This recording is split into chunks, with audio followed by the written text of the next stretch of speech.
Sa ngayon nga po mapapansin natin yung sentro nitong si Bagyong Ramil ay napakalapit na nga po sa northeasternmost portion nitong Northern Samar, kaya tumataas na nga po yung tsansa na magkaroon po ito ng landfall scenario dito sa may Northern Samar. Kanina nga pong alas 10 ng umaga, huli po nating namataan ang sentro nitong Bagyong Ramil sa sa coastal waters po ng Palapag, Northern Samar, at bahagya nga pong mas nag-i-intensify yung kanyang maximum sustained winds. Kanina 65 kilometers per hour po ito, ngayon ay nasa 75 kilometers per hour na po yung mga taglay na hangin nitong si Bagyong Ramil. Posible pa rin po yung mga pagbugso na abot sa 90 kilometers per hour.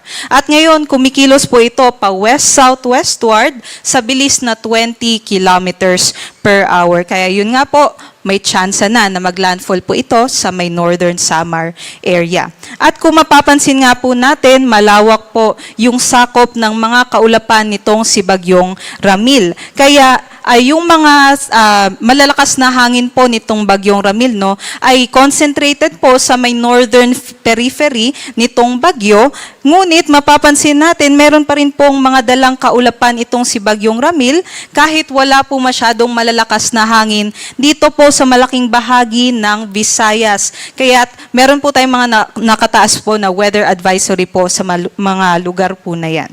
Tingnan po muna natin yung forecast track and intensity nitong si Bagyong Ramil. Kagaya po ng sinabi ko kanina, ito pong bilog na yellow, ito po yung mga areas na makakaranas ng mas malalakas pa sa 39 kilometers per hour na mga hangin. So, sila po yung mga nasa wind signal, at kung tumaas naman po yung yellow circle, yun naman po yung mga nasa wind signal number 1. So simulan po muna natin. Ngayon, mataas na nga po yung tsansa na maglandfall po ito sa may Northern Samar area. So this noon hanggang early afternoon po yan. At mag-west-northwestward po ito, tumataas na din po yung tsansa na maglandfall po ito sa may Albay or sa may Sorsogon area ngayong hapon. At sa nakikita nga po natin, posible din po ito maglandfall sa may Catanduanes area. Pag landfall po nito ay babagtasin pa rin po nito ang west-northwestward movement, kaya't maaari pa rin po ito maglandfall sa ibang bahagi naman po o ibang isla naman ng Camarines Norte o Camarines Sur. Sa nakikita nga po natin, bukas naman po ng umaga ay maaari po itong mag-close approach o maglandfall din dito sa may Polillo Islands naman o ibang bahagi ng Aurora o Quezon. At nakikita natin na tropical storm category pa rin naman po ito pag landfall dito sa may Aurora o Quezon area, ngunit hindi natin ni-rule out o hindi natin inaalis yung posibilidad na mas mag-intensify pa ito bilang isang severe tropical storm category. At nakikita natin kung mag-landfall na ito either po sa may Aurora o Quezon area, ay babagtasin ito ang mountainous regions po dito po sa may Northern Luzon, maging po sa may Cordilleras at dito naman sa may Ilocos Norte. At nakikita nga po natin by Sunday naman po or bukas po ng gabi ay lalabas na po ito ng ating Luzon landmass, at sa Lunes naman ng umaga ay makakalabas na ito ng ating Philippine Area of Responsibility. Ngunit i-emphasize ko lang po itong ating cone of uncertainty, posible pa po kasi yung track nitong Bagyong Ramil ay mag-southward or mag-northward shift pa rin. Kaya para po sa mga nasa loob pa ng ating cone of uncertainty, ay inaabisuhan po natin yung ating mga kababayan dyan na maghanda pa rin kahit hindi po sila yung direct hit ng sentro nitong si Bagyong Ramil. At nakikita natin kung makalabas na ito ng ating PAR, ay mas tumataas naman yung tsansa na mag-intensify ito bilang isang severe tropical storm, at dadaus-dos naman dahil po sa high pressure area dito sa may Siberia, dadaus-dos po ito o magsa-southward shift po ito patungo naman sa may Vietnam. Ito naman po yung mga nakataas na wind signal ngayong araw. So wind signal number 2 po, yun po yung makakaranas ng 62 to 88 kilometers per hour na mga hangin. Dito po yan sa may northern portion ng Aurora at pati na rin po sa may Polillo Islands, Camarines Norte, Catanduanes, pati na rin po sa may northeastern portion ng Camarines Sur. Posible nga po ngayon wala pa po tayong nararanasan ng mga malalakas na hangin dahil ang wind signal po ay ine-expect po natin na makaranas po tayo ng ganyang malakas na hangin in 24 hours.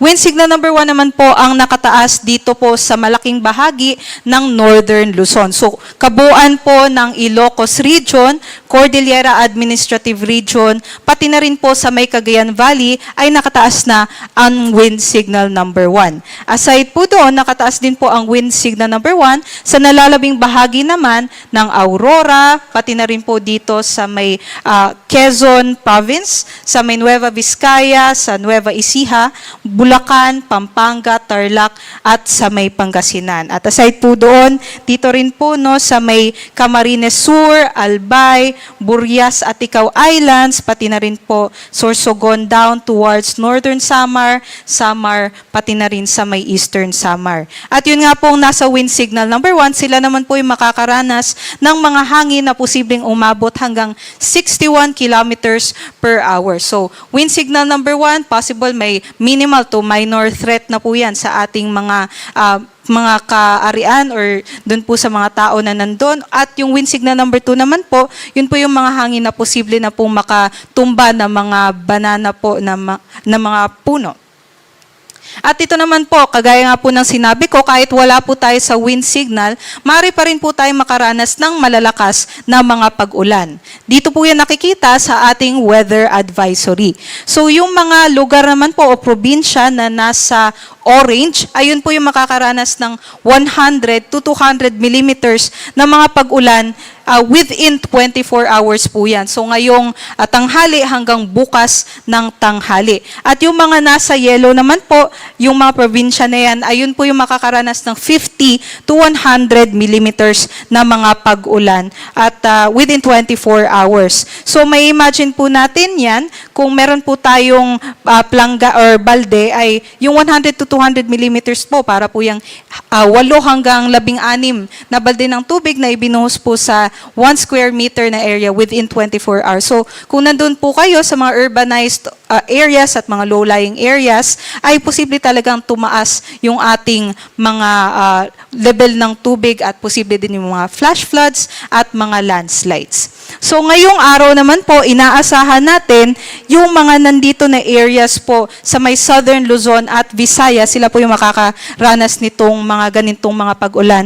At bukas naman ng umaga, ayun naman pong nandito sa may Southern Luzon area, pataas patungo dito sa may Northern Luzon. So simulan po muna natin ngayong tanghali hanggang mamayang gabi, posible po makaranas ng malalakas na pag-ulan sa may Eastern Samar, Northern Samar, Sorsogon, Albay, Catanduanes, Camarines Sur, Camarines Norte, pati na rin po sa may parts din ng Quezon. At yun po yung 100 to 200 millimeters naman po sila ng mga pag-ulan. Yung 50 to 100 millimeters naman po, posible sa may Surigao del Norte, Dinagat Islands, Southern Leyte, Biliran, pati na rin po sa may Samar, Masbate, yun pong mga nakaranas po ng bagyong Opong, no, maaari pa rin po silang makaranas ng mga malalakas mga pag-ulan ngayon. At idagdag ko lang po, dito rin po sa Cebu, dun po sa may Bogo City or sa northern part naman po ng Cebu, ay i-emphasize ko lang po, malalakas din po yung ating mga pag-ulan ngayon dyan po, kahit wala po tayong wind signal. Pati na rin po dito sa may northern part ng Negros Occidental, Iloilo, Capiz, Aklan, Romblon, at Marinduque, makakaranas po tayo ng malalakas na pag-ulan ngayong araw.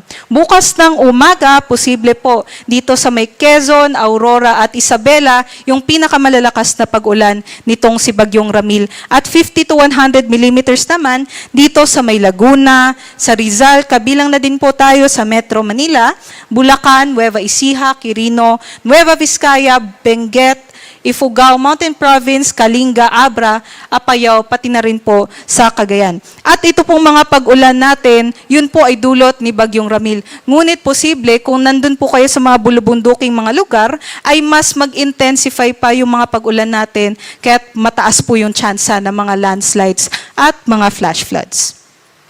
Para naman po bukas ng tanghali hanggang sa Monday, ay nakikita nga po natin, posibleng nandito na po ito sa si Bagyong Ramil sa may area ng Northern Luzon, kaya mababawasan na po yung epekto ni Bagyong Ramil doon po sa may Southern Luzon at Visayas. Kaya magkakaroon na lamang po tayo ng 50 to 100 millimeters na mga pag-ulan dito sa Central at sa Northern Luzon area. At para naman po sa lagay ng ating mga karagatan, meron na nga po tayo nakataas na gale warning sa may eastern seaboards ng Southern Luzon. Kabilang na ang Catanduanes, Camarines Sur at Camarines Norte. Kaya pinagbabawal po yung paglalayag ng ating mga kababayang mandaragat.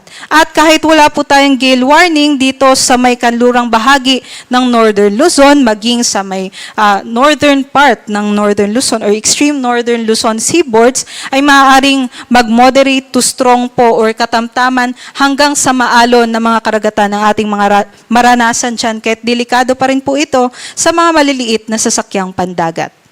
At para naman sa ating storm surge o daluyong, posible po yung 1 to 2 meters na storm surge heights dito po sa may Albay, Aurora, pati na rin po sa may Camarines Norte, Camarines Sur, Catanduanes, sa may Eastern Samar, pati dito po sa may western sections din po ng Northern at Central Luzon. So, yun pong mga nasa yellow nga po, posible 1 to 2 meters na mga storm surge heights within 36 hours. Kaya para po sa ating mga kababayan na nasa may coastal areas naman po, ay mag-isip na po tayo kung kailangan na po tayong lumikas at makipag-coordinate po tayo sa ating mga barangay officials o mga local government group.